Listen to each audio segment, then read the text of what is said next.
Hello everyone, I am Ruchi. Welcome to Recon. I love to teach mathematics, the fun game of numbers. Today I will teach you a lesson on statistics for class 10 CBSE. In earlier classes, we have studied about statistical data, frequency distribution, cumulative frequency distribution, the graphical representation of statistical data. Data of a variable tends to cluster around some central value. This clustering of data around a central value is called central tendency. The measures of central tendency find this central value. We have learnt about these measures mean, median, mode of ungrouped data in class 9th. Now, in this chapter, we shall extend the study of these three measures, that is mean, median and mode for ungrouped data to that of group data.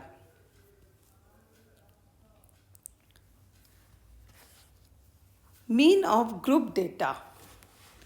Recall that mean of n observation x1, x2, xn or up to xn is given by x bar and x bar equal to x1 plus x2 plus x3 and so on plus xn divided by n. ये हम पढ़ चुके हैं. Where x bar is mean. If x1, x2 and so on xn are observation with representative frequencies f1, f2 and so on fn, then mean x bar is given by x bar equal to sigma, or we can say f1 x1 plus f2 x2 and so on fn xn upon f1 plus f2 plus so on fn, or we can say x bar equal to sigma fi xi upon sigma fi, where I equal to 1 to n. I equal to 1 to n. This symbol, this is called sigma. It means sum of all values. f1 x1 plus f2 x2 and so on fn xn. These are जब हम इनका सम का सम करते हैं और जब एक word में लिखते हैं तो हम ये सिग्मा यूज़ करते हैं. इसको हम कहते हैं सिग्मा. Now let's start. या the mean is also called arithmetic mean. Now we discuss the group frequency distribution. There are two cases. First one is discrete series and second one is continuous series. Discrete series and continuous series. First, we deal with discrete series. Example number 1. The following table show the number of marks obtained by students of class 10th in mathematics. Find the mean mark. ये एक table दी हुई है marks obtain and number of students. तो 70 marks 8 students को मिले, 85 marks 9 student, 98 marks 2 students को मिले, 60 marks 7 students, 43 students and 32 number एक स्टूडेंट को मिला. तो ये हमें एक क्वेश्चन दिया हुआ है. अब जब हम इसको सॉल्व करते हैं तो हमें एक टेबल बनानी होती है इस तरह की. फर्स्ट हमने जो मार्क्स हैं उसको हम लिखते हैं x1. So we put marks 70, 85, 78, 60, 40, 32 and number of student, it's called frequency. So यहाँ पर हमने FI लिख दिया, ये सारी FI की वैल्यू 70 मार्क्स कितने स्टूडेंट्स को मिले 8, 85, 9, इस तरह से हमने सारा पूरी अपने टेबल को कंप्लीट कर लिया। ये टेबल हमें बनानी पड़ेगी और यहाँ पर हम total number of students, total number of student जब हम इसको काउंट करेंगे ये हमारे पास आएगा 30। लास्ट वाले कॉलम में हम multiplication product of FI and XI, इन दोनों को मल्टीप्लाई करेंगे। It means 70 into 8 equal to 560, 85 into 9 equal to 765। इस तरह से हम सबको मल्टीप्लाई करते जाएंगे। यहाँ आ जाएगा 192, 60 into 7 420, 40 into 3 120 and 32 into 1 equal to 32। अब सभी FI XI सारी वैल्यूज़ को हम सम कर लेंगे। So this is sigma FI XI equal to 2093। इन सबको हमने सम कर लिया। Now we know that formula mean x bar equal to sigma FI XI upon sigma FI. So substitute both the values. Sigma FI XI equal to 2093 and sigma FI equal to 30. So this is equal to 69.77 approximately इतना आएगा। और hence mean marks equal to 69.77.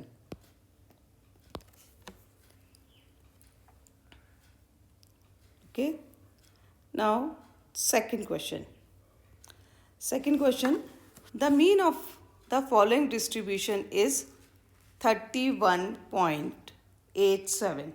तो हमें क्या दिया हुआ है, mean दिया हुआ है 31.87। Find the value of A, table दी हुई है, एक्स दिया है, एफ दिया है और हमें ए की वैल्यू फाइंड करनी है।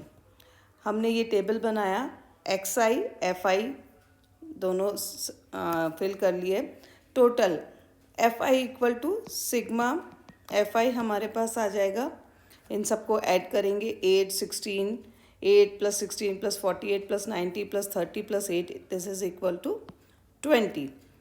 नाउ मल्टीप्लाई करेंगे FI XI को, 12 इंटू 8 96, इसी तरह से सारा हम मल्टीप्लाई करेंगे, ये आएगा 320, 27 into 48 1296, 33 into 90 2970, A + 2 into 30, so this is equal to 30A plus 60, 58 into 8 432।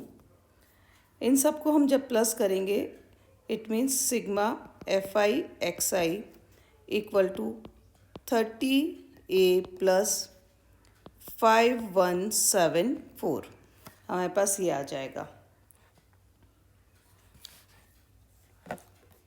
अब mean x bar equal to, we know that sigma FI XI upon sigma FI. So substitute both the values, we get 30A plus 5174 divided by 200. This is our x bar, but x bar equal to 31.87, this is given, ये हमें दिया हुआ है। So substitute the value of x bar, we get, substitute the value of x bar, we get 31.87 equal to 30A plus 5174 upon 200, और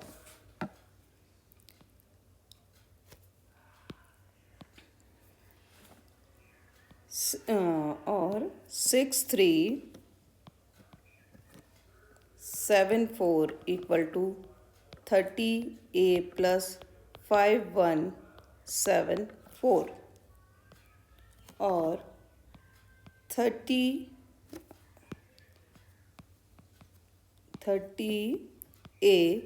equal to 6374 minus 5174,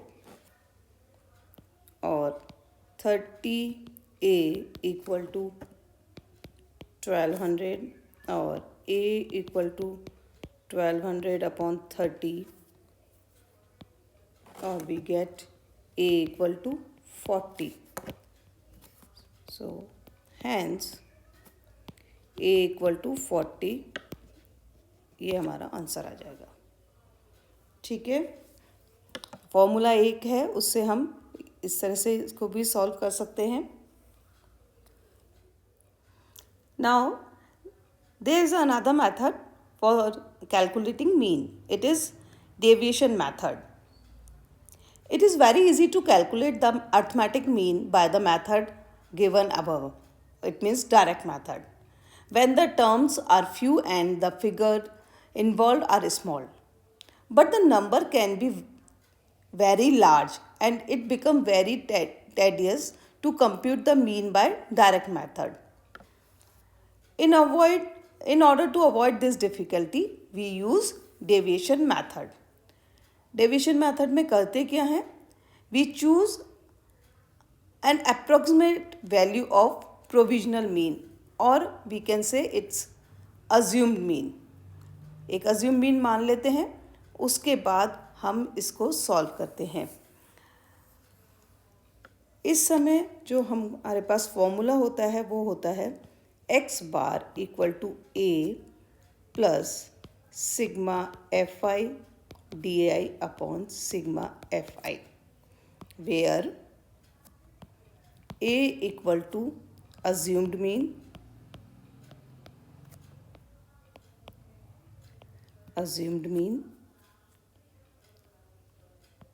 d equal to deviation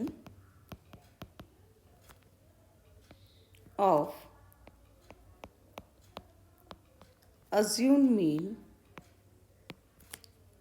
from the variate, that is xi minus a. Fi, we know that Fi is frequency corresponding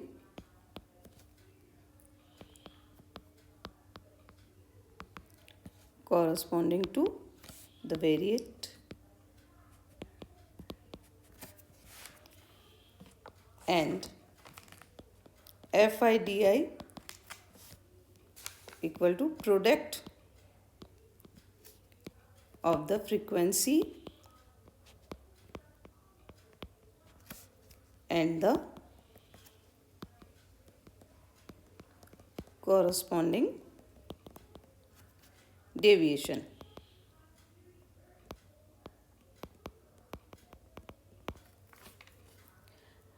अब assumed mean हम calculate कैसे निकालते हैं कि assumed mean कौन सा value होगी, ये एक एग्जाम्पल से हम देखते हैं।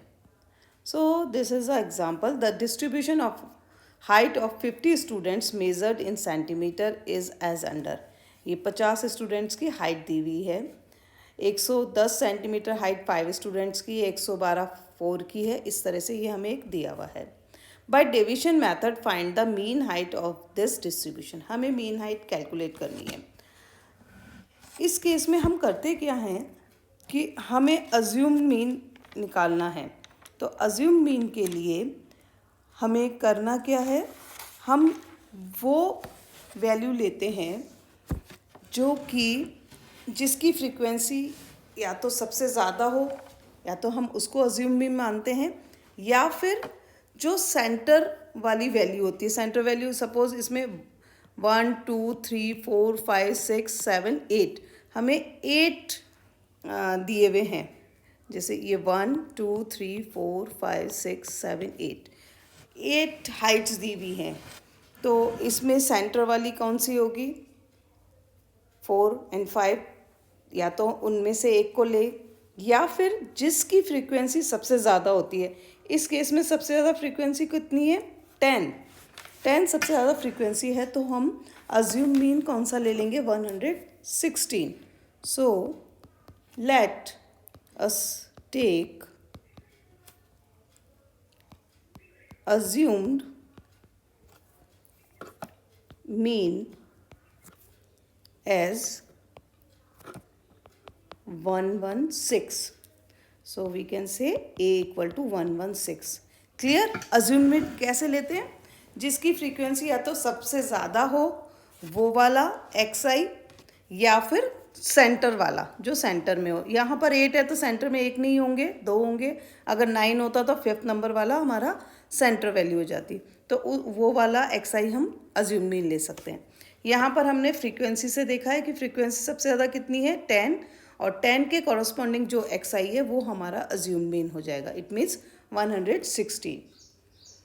सो हमने ये टेबल बना लिया। XI FI हमें दिया हुआ है, और sum of total FI equal to 50 बच्चों के लिए दिया हुआ है।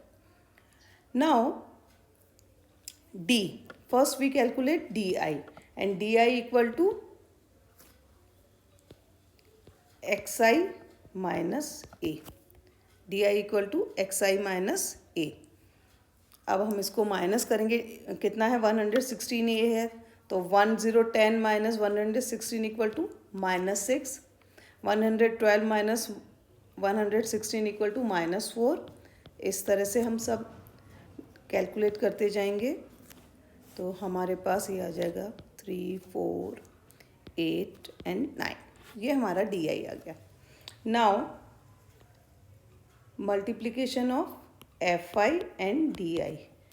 5 इंटू -6 इक्वल टू -30, -4 इंटू -4 -16। इस तरह से हम सबको मल्टीप्लाई करते जाएंगे।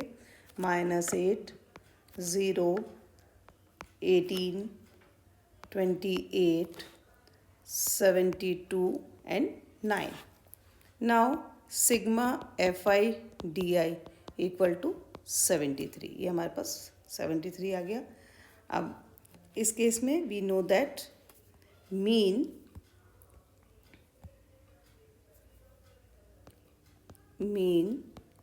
x बार इक्वल टू, क्या फॉर्मूला है? A plus sigma FI DI upon sigma FI। So substitute all these values. A assume mean हमने अज्यूम किया 116 plus sigma FI 73, and sigma FI DI equal to 73, sigma FI equal to 50। So this is equal to 116 plus 1.46 equal to 117.46. Hence, mean height equal to 117.46 centimetre. So एक method direct method है। और now mean of continuous series. Frequency distribution table of continuous series contains classes and corresponding class frequencies. In these tables, each class contains one or more value of the variable. Individual value lose their identities. So, example number 4, इसमें देखिए, calculate the mean of the following frequency distribution. So, daily pocket expenses in rupees 0 to 10, number of student 8, 10 to 20 12, 20 to 30 7। इस तरह से दिया हुआ। It means 0 से 10 रुपये तक 8 स्टूडेंट खर्च करते हैं, उनका खर्चा है। 10 से 20 12 का है। इस तरह से ये हमें एक टेबल दी हुई है, फ्रीक्वेंसी डिस्ट्रीब्यूशन दिया हुआ है। अब हम इस तरह से कंटिन्यूस सीरीज़ को सॉल्व कैसे करते हैं, इसका मीन कैसे निकालते हैं। ये टेबल बना लिया, डेली एक्सपेंसेस लिख लिए, फ्रीक्वेंसी लिख ली। इसके बाद करते क्या है कि जो हमें ये क्लास दिया हुआ है 0 to 10, lower class, lower limit और अपर लिमिट, जो इस क्लास की लोअर लिमिट कितनी है 0 और 10, इन दोनों को सम किया, डिवाइडेड बाय 2 किया, तो कितना आएगा 5। और इसको, इस मिड वैल्यू को हमने डिनोट किया xi से, तो दिस इज इक्वल टू 5। ये हमारा हो जाएगा 5। 10 + 20 divided by 2, 10 + 20 30 divided by 2 equal to 15। इस तरह से ये 15 आ जाएगा। नेक्स्ट 25, 35 एंड 45, ये सारी वैल्यूज़ अब हमारी हो जाएंगी xi। Now fi into xi multiply करेंगे, 8 × 5 40, 12 × 15 180, 7 × 25 175, 70 and 45.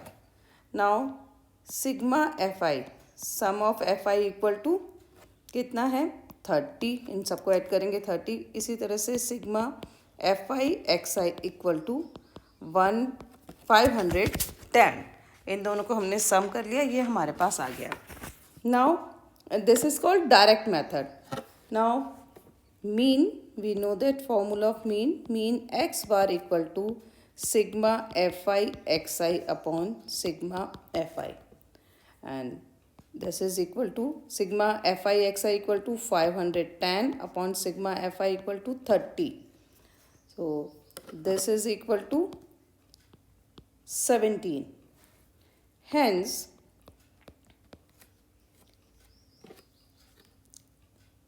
mean of daily pocket expenses equal to rupees 17.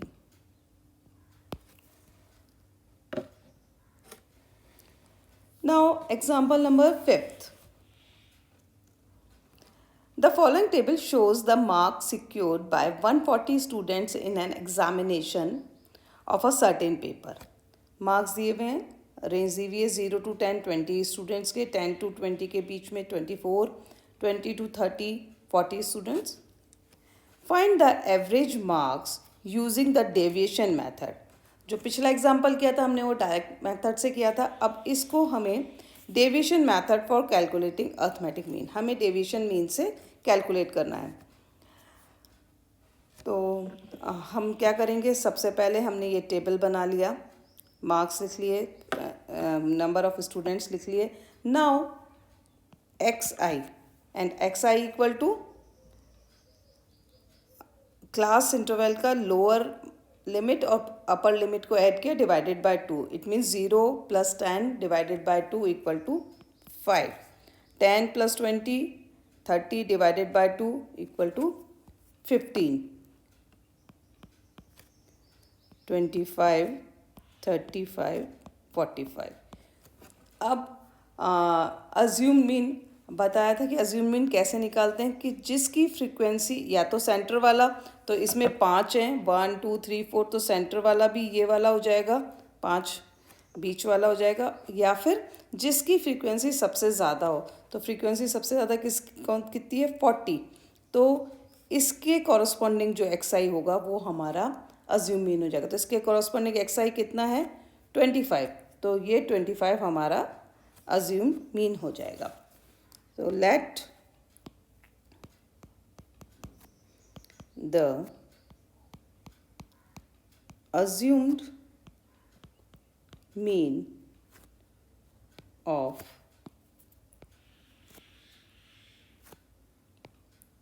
marks equal to 25. It means therefore A equal to 25. So ये हमारे पास आ गया। Now deviation d equal to x minus 25 या और x minus a, xi minus a, minus करेंगे तो 5 minus 25 -20, 15 - 25 minus 10, 25 minus 25, 0. Now 10 and 20. अगला FI DI को मल्टीप्लाई करेंगे 20 into minus 20 minus 400, 24 into minus 10 minus 240, 0, 360, 400. इन सबको सम करेंगे तो sigma FI DI equal to 120. 120 क्यों है? माइनस वाले अलग प्लस कर लेंगे, प्लस वाले अलग प्लस करेंगे तो हमें ये मिलेगा. Now we know that mean x bar equal to a plus sigma FI DI upon sigma FI. a equal to 25 plus sigma FI DI 120, sigma FI equal to, इनको टोटल किया तो this is equal to 140. So 140 equal to 25 plus 0.86 approximate equal to 25.86. Hence, average marks equal to 25.86. Clear? तो हमने ये भी continuous grouped method को भी हमने दोनों तरीके से सॉल्व कर लिया है. कंटिन्यूस सीरीज़ को भी हमने डायरेक्ट मेथड और डेविएशन मेथड दोनों तरह से सॉल्व कर लिया है. Now I am going to give you some practice problem also. These are practice problems. Do them carefully. If you have any problem or doubts related to this topic, please comment below. I will try to respond to each one of your questions. Hope you enjoyed today's lesson. I will be uploading next video soon. Once again, please like my video and hit the bell icon to not miss the upcoming videos. Thank you.